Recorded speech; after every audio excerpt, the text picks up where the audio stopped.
It's about to go down.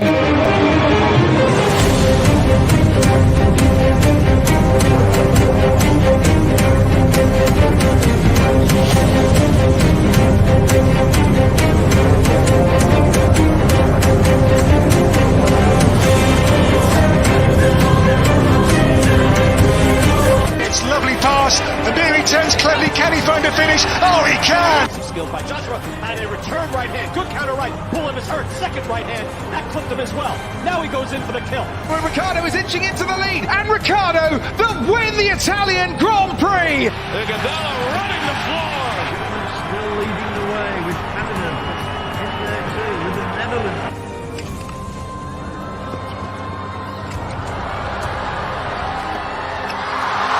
And Musa makes it 4 goals in 2 World Cup matches. The Monaco Grand Prix! Ricciardo triumphant in Monza. Through Bowden Barrett and an early touch and an excellent. Sports Orbit. We make the world go round.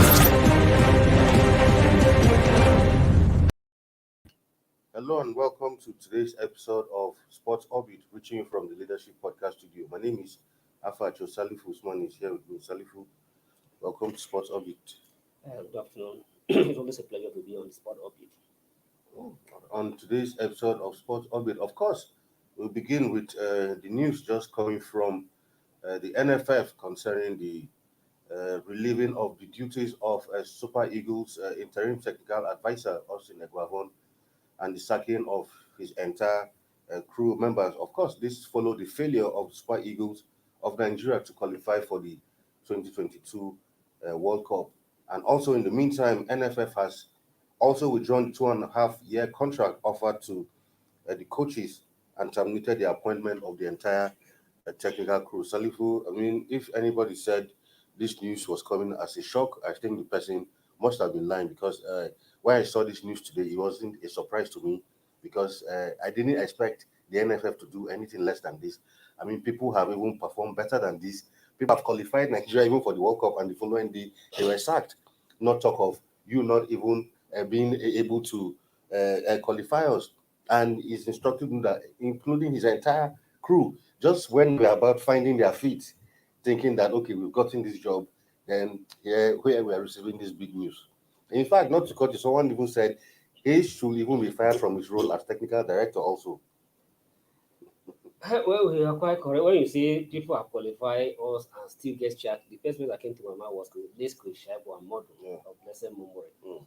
Remember Shaibu Amodu was the only Nigerian coach that qualified Nigeria for 2 World Cup and never get to the World Cup.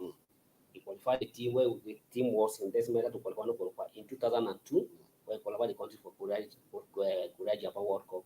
Unfortunately, he was not allowed to take the team to the World Cup after the team went to the Mali for AFCON and they finished as a 3rd position. So the leadership of the Nigeria were not satisfied with his performance at the AFCON, and they leave of his appointment. They didn't allow him. The same feat also happened in 2010, when he also qualified the country for a World Cup in South Africa. Then after went for AFCON in Angola, 2010 Angola AFCON, he also finished 3rd in the same 3rd position again. So the government then, not even at that time was not the Nigeria Football Federation. The presidential committee led by the current minister of transport, which was the Rivers State governor then, was not satisfied with the performance of Shaibu Amodu as a coach of the Super Eagles team, and that he can't be let to. So there was a pressure in the leadership of Nigeria Football Federation to leave Amodu Shaibu of his job and leave him. That was what last Lagabad was brought in, the Sweden man. And unfortunately, we went to the World Cup, we don't even get to anywhere, we don't even win a single match. So that's what came down. And then we now come to Austin Eguavoen for not qualifying. How will you ascertain him to still keep his job? Exactly. And Austin Eguavoen, well, this is the second time Austin Eguavoen is given this kind of honorary task to qualify Nigeria for World Cup and fail on the 2 occasions. 2006, where he was given the same opportunities to qualify Nigeria for World Cup. He also failed, but although then nobody blamed him so much because the damage was done before him. But people feel that the damage was done before, nobody crucified him. But this particular one, he has all it takes. He has everything at his disposal to ensure that Nigeria qualified. But unfortunately, he was technically naive. His technical deficits was very clear in the whole of the thing.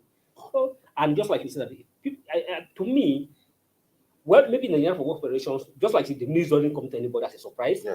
I've even expected Austin Eguaveon as that very nice to turn in his resignation letter, not as the interim coach of the Super Eagles, but he even resigned from the NFL. NFL appointed complete as director. Because you can't supervise, you can't be taking care of the Nigeria Football Federation, supervising all the coach. You can't supervise somebody when you yourself don't have the quality. You must be competent enough to supervise another person. Because if you don't have the competent know-how, competent knowledge of it, you can't make any plan. You can't access another person.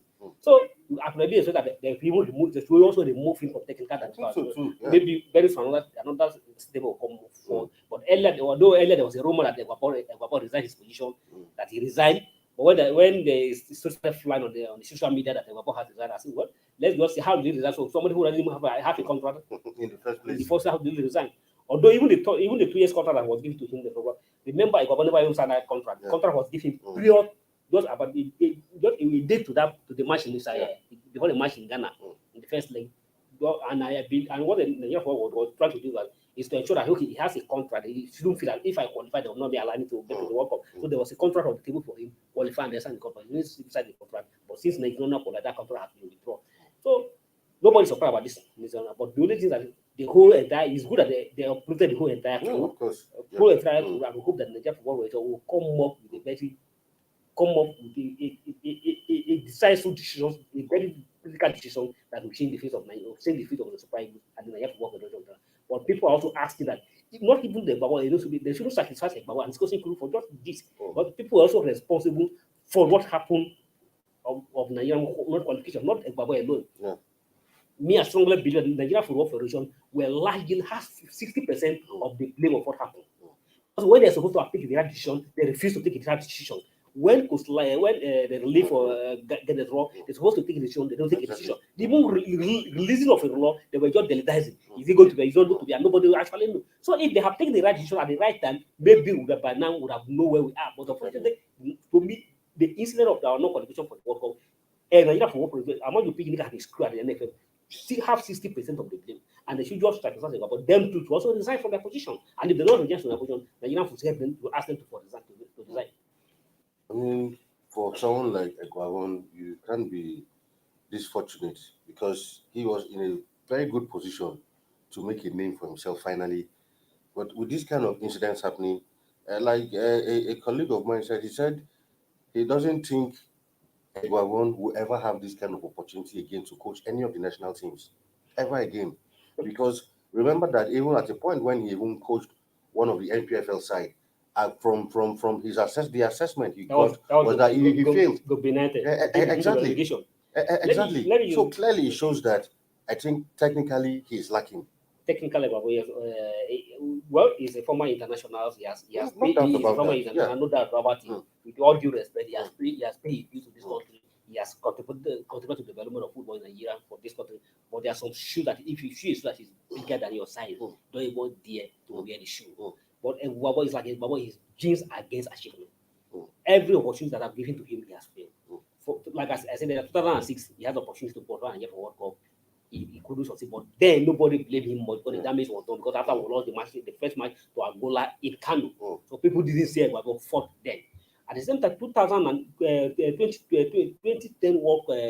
2012 Olympic, Eguavoen was also given a chance to qualify the Olympic team to Olympic. I remember, and when he went for a playoff in Morocco, he also failed. He has a good team then to qualify, but unfortunately, he also failed in that job. The team refused to win the match. Now this one, nobody will say that Eguavoen don't have all the instruments and all the materials, all that they require to win this match. He has everything at his disposal, and even he can't come out that I was lacking anything, and he never even come out one day to complain of anything. So he talk of player that Richmond, everything he asked for was given to him. He demanded for crowd, demanded for support. The crowd turned out in their mouth and given the management support. But unfortunately, it was clearly even from the lineup, from the changes and everything, it shows that Eguavoen is technically naive to manage the Super Eagles. And just like I hope, I pray, I wish him his future. But I'm afraid I don't think you have any better chance. Any good opportunities as this again. And away from that, Honorable Minister of Sports, Sunday Dare, has, of course, expressed his regret over the inability of Nigeria to qualify for the World Cup in Qatar. In his words, he said, we drew 0-0 in Kumasi and drew 1-1 here. That meant the away goal rule gave Ghana the edge. It is unfortunate and regrettable that We are not going to Qatar, but that is sports. Nothing is 100%. On our part, the federal government gave every support necessary. We got the stadium ready in all its glory, mobilized Nigerians and other football lovers to fill up the stadium. I mean, he couldn't have said it any better. It's been a long time since even the FG, the ministry, will throw its weight behind the aspirations of the Super Eagles when in search of a World Cup ticket. I mean, they had said, we need you to turn out for us en masse at the home. I can't remember the last time this stadium was filled to capacity. Remember that when even this match was supposed to be played, some people had doubts if, they say Abuja fans, but see the turnout, and at the end of the day, this is what happened. So, I mean, the honourable minister is right to express regret and all of that. Yeah, not just even disappointment. Disappointment. Heavy disappointment, and it's just like if they said anything 120%, I think federal government on their part give 120% to Nigerian Football Federation and the Super Eagles team to ensure that the team qualify. There's nothing that, to me, I don't see anything lack on the part of the federal government as far as this match is concerned, as far as the support that is supposed to be to the team that's in to support.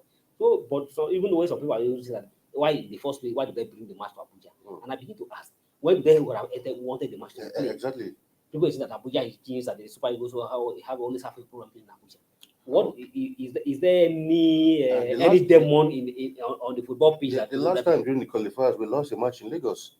Also, so I don't think it's a matter of being changed or anything like that. If you simply don't raise your game on that so day, okay, at the same time, 2015 when we failed to qualify for the AFCON, we never played of the qualify in Abuja. 2017 when we also failed to qualify for the AFCON, we never played of the qualify in Abuja. But we still qualify. Those qualify, we still didn't qualify. When people are saying that it's Abuja, why is the honorable minister? People are saying that honorable interfere in the of the NFL by enforcing and ensure that the minister wanted to showcase the refurbish of the stadium, and that's why he fought the NFL to ensure that they bring the match to Abuja. To me, what is wrong? And at the same time, we have been talking over the year that Super Eagles deserve to have a very befitting team, befitting of the status of the Super Eagles. And there's no anybody, there's no any Nigerian that will come out to say that what he saw in terms, apart from the defeat, that the loss of the ticket and the value that they wrote after the match, nobody will tell that what he saw on that Tuesday that he was proud of it as Nigerian. So it is unfortunate, that is football. It's unfortunate. Sometimes even when he put everything in place, we still lose the match. Football is a two coins. You either win or you either lose. So we have to take it in good faith. Yes, it is not the will of God for Nigeria to play at the AFCON. But if you have also win, it is also a failure on the part of the Ghana. Ghana will also be regretting. Yeah. So God is not a Nigerian, and God is for all of us. And he decided to favor the Ghanaian this time, and we should take it in good faith like that.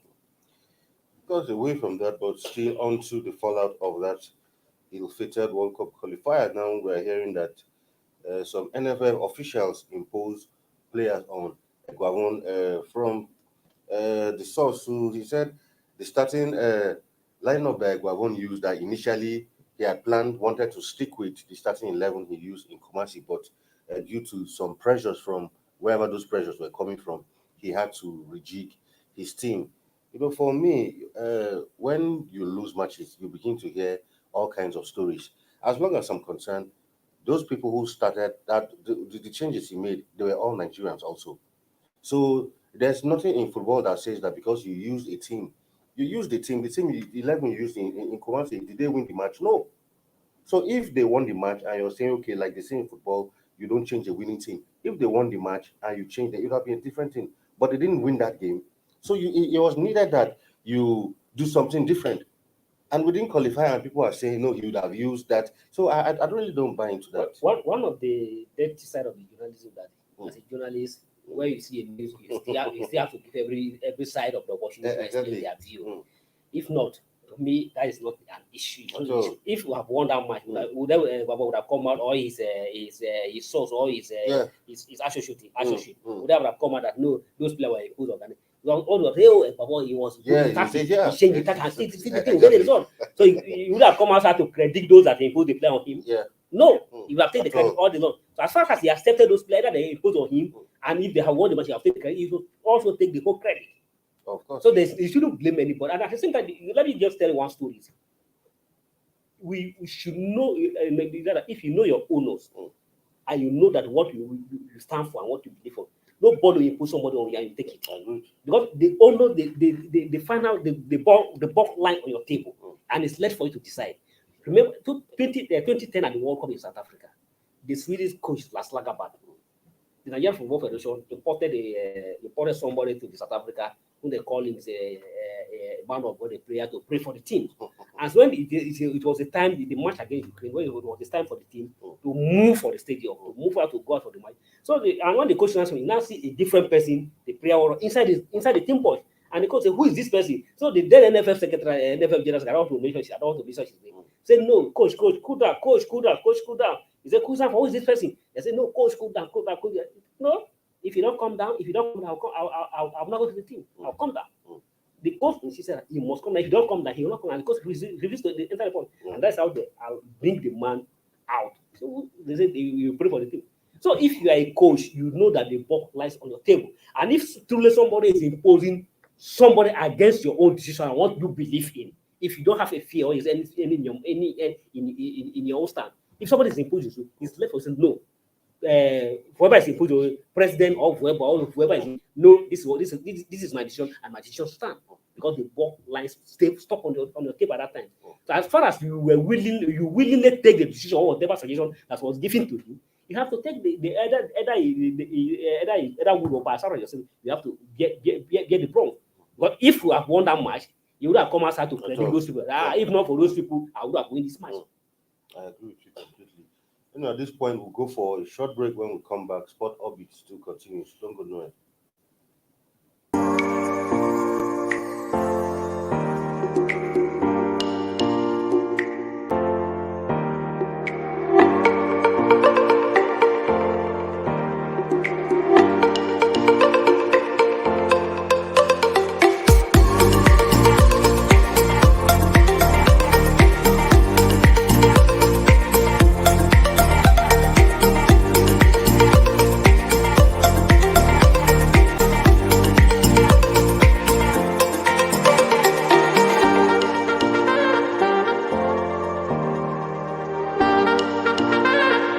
For sponsorship and advert placements, please contact 080-3688-6158. Last Word Leadership Podcast Studio. You have the last word.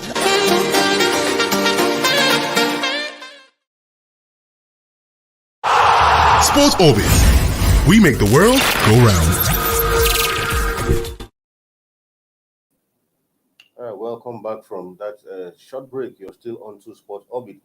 News just reaching us right now says that the federal government has set up a committee to investigate the stampede and, of course, the vandalization of properties that happened at this national stadium on Tuesday. Recall that after that match, angry fans rushed onto the playing pitch of the stadium, vandalized the technical area, chased players and officials who had to run for their lives to the dressing room. And Salifu, this was actually a show of shame, if you ask me. I never expected that in this time, in 2022, we'll still be seeing this kind of thing coming from Nigerian fans.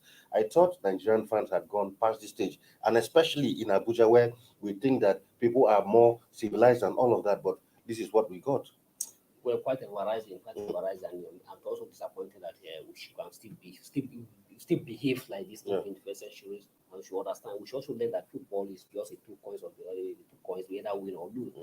And well, it is good that the federal government is not allowing this thing to just lie trying to disengage. Although someone may ask why you investigating when you really know the cause of the problem. That the cause of the problem is that the team refused to give the fans what they want. And but that is still not an excuse or a justification. But what the federal government, the committee, according to the committee, based on the information getting to us, the committee is headed by the former retired AIG, the person of Sandy Usman Muhammad, AIG. He's headed that committee, and very other notable sport personality like Abiola, former director of Florence. And at the same time, director of elite athlete Dr. Bozai, notable sport journalist and sport commentator Michel Obi is also on that committee, and Harry and one Mr. Harry like that. So he's also on that committee. and we believe that if the committee will be able to do a very good job. Although according to the vice chairman of the committee, he said that the excess of this is not just to single out anybody for a punishment or anybody, but as far as to set a blueprint so that to avoid the recurrence of the source of this thing, and also to determine the extent of the damage. And the committee has a 2 week to submit the report. And according to the minister, the footage, the CCTV of the footage and everything will be made available to the committee to discover, and if at all anybody is identified. So will be used as a scapegoat. As a scapegoat to serve as a deterrent. I think this is a good development. We need to go over that. So when we move forward, because we need to prepare source of this thing. Source of this kind of important match will still be playing Abuja, will still be playing, and not even Abuja, across the country, or any of the venue of the state. So we shouldn't witness any kind of, because it's total embarrassment to the country. Completely away from that now to a bit of table tennis, where Nigeria's Aaron Okwudiri has become the first African player to reach the semi-final stage of the WTT Star Contender after an outstanding win over China's Zhou Qiahou in the quarterfinal stage of the men's single in Doha on Wednesday. In the course of this competition, Aruna has defeated 3 Chinese players en route to the semi-finals in Doha, and have gotten past Liu Dingshou in the round of 32 and Zhao Jinhao in the last 16. A nice one. I think only last week, some bit of news coming from Aaron Okwudiri, how he was knocked out of a different other competition, and his excuse was that he didn't have a coach and all of that. So now he's back to winning ways, and he has qualified for the semi-final of the WTT Star Contender Tournament. I think that's the big record. I'm happy, and I mean, like, just last week we were saying that he need to step up. Yeah. And it's like was listening to us when we were saying that, and now he has, and keeping to that, he has stepped up. Already reaching a semi-final, to me, that is a big achievement already. Huge and achievement. we pray that we pray that he also get to the final and probably win the championship, so that first and be the first African. Feeling the first African, he has encouraged as the first African to achieve that feat, and we pray that he should also get beyond this and get to the final. That's a good one from the African country for keeping the fly. All right, down to for one other team again who couldn't make it to the World Cup in Qatar. That's talking about Egypt, and of course, their captain Mo Salah has hinted that after this failure to qualify, it looks like he might just call it quits as long as international football is concerned.